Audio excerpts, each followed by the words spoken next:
Is it a soundstage? Is this real? Are you kidding? That's the real thing. That's the real deal? Yes, and we were out there for ages because the weather was not kind to us. The Sound of Music, 1965. The classic musical film directed by Robert Wise has touched the hearts of millions of viewers with its timeless melodies and heartwarming story over the decades. But few people know that behind the stunning visuals and heartfelt music lie a series of surprising behind-the-scenes stories ranging from fascinating to downright unbelievable. Did you know that Julie Andrews, the lead actress, was blown over multiple times by a helicopter while filming the opening scene on a lush green field? Or that the scene with the boat capsizing on the lake almost turned into a disaster when a child actor nearly drowned? Even Christopher Plummer, who played Captain Von Trapp, was so dissatisfied with the film that he called it The Sound of Mucus. Let's dive into 20 fascinating and surprising facts you've probably never heard about this iconic film. 1. Julie Andrews fell repeatedly during the opening scene. I go to the hills. The iconic opening scene of Julie Andrews spinning in a wide open meadow with her arms outstretched has become a timeless symbol of the sound of music. However, filming this perfect shot was an arduous and dangerous process for the actress. The crew used a helicopter to shoot from above with the camera mounted onto the aircraft. However, because the helicopter flew so low, the rotor blades generated powerful gusts of wind that kept knocking Julie over every time she spun around. According to the crew, Julie Andrews was blown off her feet 6 to 9 times just to get this shot right. After each fall, she had to stand back up, dust herself off, adjust her costume, and return to the starting position to try again. While the scene exudes peace and freedom on screen, the reality was a series of grueling challenges. Julie Andrews later revealed that she became increasingly frustrated with the repeated falls. At one point, she even humorously shook her fist at the helicopter pilot, mockingly threatening him out of sheer exhaustion. 2. Little Gretel almost got into danger.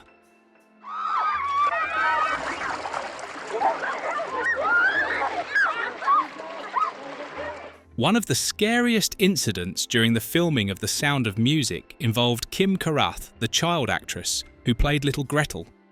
In the scene where the boat capsizes on the lake, Kim, who couldn't swim, was still tasked with performing this sequence. According to the plan, when the boat overturned, Julie Andrews, playing Maria, was supposed to quickly swim over and rescue her. However, things did not go as planned. When the boat capsized instead of falling near, Julie Kim was pulled underwater and submerged twice. The situation became critical when Julie couldn't reach Kim in time. Another actor from the crew had to jump into the lake and pull her to the surface. Thankfully, Kim Karath wasn't seriously hurt, but the experience left her with severe psychological trauma. From then on, she developed a fear of water and avoided swimming pools for years after the movie wrapped up. This incident made the film crew realize that safety on set was something that could never be overlooked.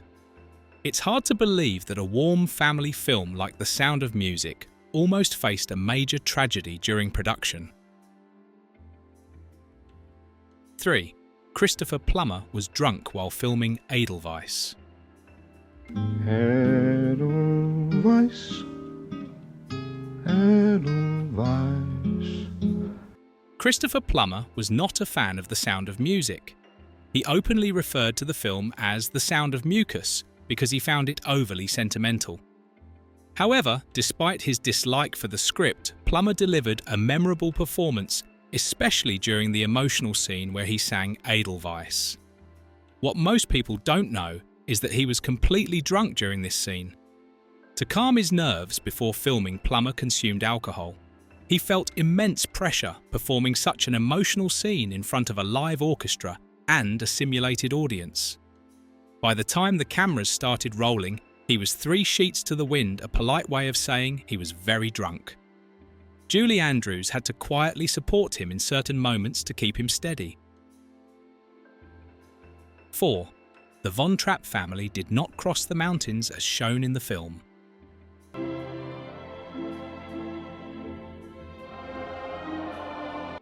The scene of the Von Trapp family climbing over the Alps to flee the Nazis is one of the most iconic moments in The Sound of Music, but it is entirely fictional.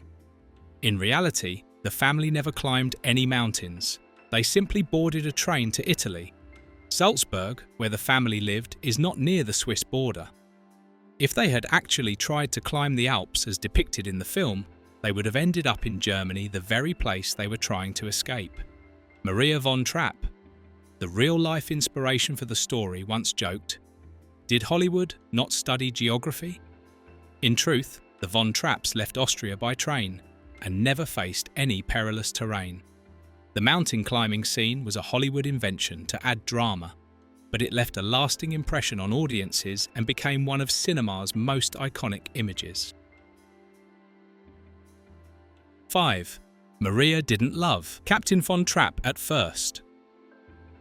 In the film, the love story between Maria and Captain Von Trapp is portrayed as a perfect romance, but in reality, things were quite different. Maria openly admitted that when she married the captain, she did not love him. Their marriage began not with love, but with a sense of duty. Maria married the captain upon the advice of the mother abbess, who believed it was God's will, and that Maria had a responsibility to care for the captain's children. Maria later confessed that she felt deeply conflicted when accepting his proposal, and that it took years of living together before she truly fell in love with him. Hollywood turned this into a fairy tale romance, but the truth is that it started as a marriage of obligation. 6. The farting sound from the lights. The romantic gazebo scene where Maria and Captain Von Trapp confess their love is one of the most memorable moments in The Sound of Music. The soft lighting, peaceful atmosphere and their first kiss moved millions of viewers. But behind the scenes, this scene was a disaster. The powerful studio lights used to create the moonlit effect emitted strange noises resembling long, drawn-out farts. Every time Christopher Plummer leaned in to kiss Julie Andrews, the sound would erupt, ruining the romantic mood. Andrews and Plummer couldn't stop laughing despite director Robert Wise's repeated pleas for seriousness. After hours of failed attempts, Wise changed the approach. He filmed the scene in silhouette using backlighting instead. This not only salvaged the scene, but also created a visually stunning effect that enhanced its romantic quality. However, the farting lights remain one of the most humorous and bizarre behind-the-scenes stories of the film. 7. Christopher Plummer called the film The Sound of Mucus. Christopher Plummer, who played Captain Von Trapp, did not hesitate to express his disdain for The Sound of Music. Throughout filming, he often mocked the movie, referring to it as The Sound of Mucus, because he found it overly sweet and lacking in depth. Plummer also grew tired of his character, calling Captain Von Trapp too stiff and one-dimensional. To address this, he requested that the screenwriters add more depth to the role by including additional dialogue and a solo song. This led to the creation of the song Edelweiss, which gave the captain a more emotional and vulnerable side. Despite his dislike for the film, Plummer's performance won over audiences, and his portrayal of Captain Von Trapp remains beloved to this day. 8. The original title was not The Sound of Music. Before being titled The Sound of Music, the film was initially planned to be called Love Song. Producers initially believed this name would capture the musical and romantic aspects of the story. However, the title was quickly discarded for being too bland and failing to convey the spirit of the film. Rodgers and Hammerstein, the legendary musical duo, also disliked the title. They felt Love Song lacked impact and was not distinctive enough to attract audiences. After much discussion, the title, The Sound of Music, was chosen, inspired by one of the film's central songs. This decision proved to be a wise one, as the new title not only captured the musical essence of the story, but also became one of the most iconic in cinematic history. Meanwhile, Love Song is now a little-known anecdote. 9. The Do-Re-Mi scene took 2 months to film. Do-Re-Mi is one of the most joyful and memorable scenes in The Sound of Music. However, completing this sequence required 2 months of work. The main reason was the unpredictable weather in Salzburg, which has some of the highest rainfall in Europe. Every time the crew was ready to film heavy rain would force them to delay. In addition to the weather, the scene was shot in multiple locations, from narrow roads and open fields to vast hillsides.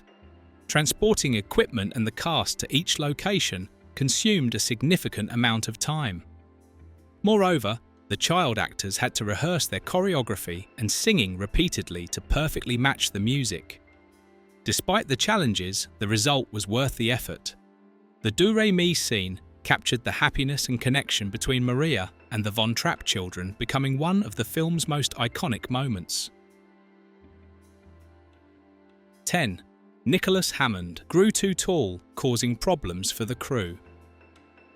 Nicholas Hammond, who played Friedrich von Trapp, underwent a dramatic growth spurt during filming.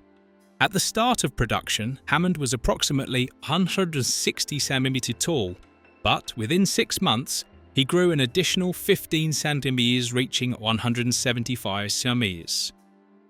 This unexpected growth posed continuity issues for the production team. Initially, Hammond had to wear platform shoes to appear taller than the younger actors. By the end of filming, however, his height became a problem. To maintain the correct proportions between siblings, Hammond had to go barefoot in some scenes, while Charmian Carr-Liesel had to stand on wooden boxes in others.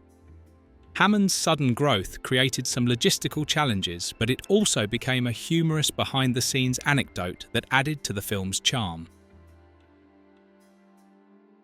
11. The special meaning behind Edelweiss.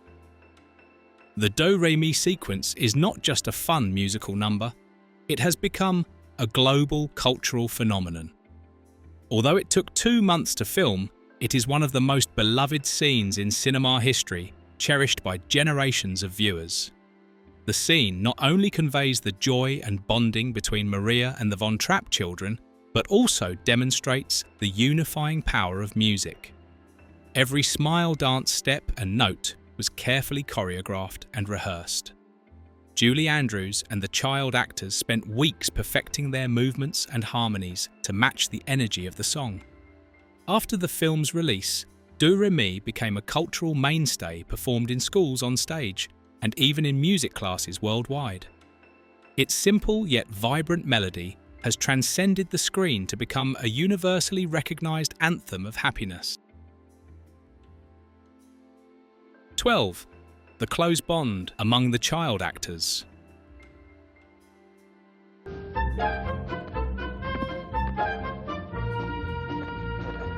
One of the magical elements of The Sound of Music is the chemistry between the Von Trapp children. Despite only working together for a short time, the young actors developed a bond as close as that of a real family. To create this connection, Julie Andrews often organised gatherings, games and sing-alongs with the child actors during filming. These activities not only helped them perform naturally on screen, but also created lasting memories off-screen. Nicholas Hammond Friedrich later shared that the cast remained in touch for decades and regularly reunited for special occasions. Even years after the film's release, the Von Trapp actors continued to maintain their friendship. They frequently attended anniversary events, shared behind-the-scenes stories, and celebrated their unique experience together. Their enduring bond is a testament to the power of art to create lifelong connections. 13. Charmian Carr injured her ankle while filming 16 going on 17. While Maria and Captain Von Trapp share a romantic relationship in the film, Julie Andrews and Christopher Plummer developed a special friendship in real life. At first, the two were not particularly close, as Plummer, who disliked the script, kept his distance from the rest of the cast. However, Andrews eventually broke through his aloofness with her humour and warmth. Over time, the pair grew closer. Andrews described Plummer as intelligent, witty, and someone who brought laughter to the set. Despite their differing personalities, they respected and supported each other throughout filming. After the movie ended, Plummer and Andrews stayed in touch. They often reunited at events and spoke highly of each other in interviews. Plummer once said that Julie Andrews was one of the most remarkable women he had ever worked with. 14. The Von Trapp family only received $9,000 for their story. While the Von Trapp family's story inspired one of the most successful films of all time, they received almost no financial gain from it. In 1955, Maria von Trapp sold the rights to her life story to a German film producer for just $9,000. At the time, this was a significant sum, but compared to the success of The Sound of Music, it was a fraction of what the family could have earned. The contract did not include royalties or profit sharing for subsequent adaptations of the story. When the film became a global hit, the Von Trapp family did not receive any additional compensation. Maria von Trapp later said she had no regrets, as she was simply happy to see her family's story told beautifully. Nevertheless, the modest payment remains a bittersweet footnote in the film's history. 15. Julie Andrews did not receive royalties from the film. Julie Andrews was the heart and soul of The Sound of Music, yet she did not earn any percentage of the film's massive profits. When she signed her contract, she received a flat fee of $225,000, a substantial amount at the time. However, the agreement did not include a profit-sharing clause or bonuses tied to the film's success. After its release, The Sound of Music grossed over $286 million, becoming the highest-grossing film of its era. Despite her pivotal role, Andrews did not benefit financially from this success. Even so, Andrews has expressed pride in her role as Maria von Trapp. She has often said that The Sound of Music was one of the most cherished experiences of her career, regardless of the financial disparities. 16. Captain von Trapp's singing voice was not Christopher Plummer's. Christopher Plummer, with his commanding presence and rich speaking voice, brought depth to Captain von Trapp. However, contrary to what many viewers believe, he did not sing his own songs in the film. All of his singing parts were dubbed by professional singer Bill Lee. Although Plummer was a trained singer, he disliked the songs assigned to his character, calling them too sappy for his taste. As a result, the producers decided to use Bill Lee's voice for the musical numbers. The seamless blending of Plummer's acting and Lee's singing convinced most audiences that Plummer had performed the songs himself. Despite this, Plummer's acting brought emotional resonance to Captain von Trapp, turning him into a beloved cinematic figure. Charmian Carr sprained her ankle again in the gazebo scene. The romantic dance between Liesl and Rolf in 16 going on 17 is one of the film's most memorable moments. However, shooting the scene was far from smooth. Charmian Carr, who played Liesl, injured her ankle during filming. The injury occurred when Carr slipped on the wet surface of the gazebo floor while rehearsing a dance move. She sprained her ankle badly and had to have it bandaged on set. Despite the pain, Carr insisted on continuing with the shoot. To hide her injury, the production team adjusted camera angles and lighting. In some shots, Carr danced using only one foot to minimize discomfort.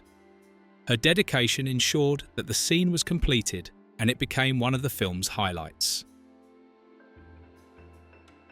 18. Chaos during the boat capsizing scene. The boat scene on the lake was not only dangerous for Kim Karath Gretel, but also left Julie Andrews shaken. According to the plan, Andrews was supposed to sit at the front of the boat and quickly swim to rescue Gretel when it overturned. However, the boat capsized in the wrong direction, throwing Andrews off balance and into the water unexpectedly. Unable to spot Gretel immediately, Andrews panicked and began diving underwater to find the child. The chaos on set caused widespread alarm. Although Gretel was ultimately saved, the incident left an impression on Andrews, who became more cautious during the remainder of filming. While the scene appears light-hearted on screen, the behind-the-scenes reality was far more intense and nerve-wracking. Andrews later admitted that she never wanted to film such a scene again. 19. Salzburg's weather doubled the filming time. Salzburg's picturesque landscapes were essential to the sound of music, but shooting on location significantly increased production costs. Initially, director Robert Wise estimated that exterior filming would take 6 weeks. However, due to unpredictable weather, logistical challenges and constant delays, the shoot extended to 11 weeks. Heavy rains frequently disrupted filming, while some locations were so remote that equipment had to be transported by horse-drawn carts or carried by crew members. On some days, the crew spent entire shifts just moving equipment.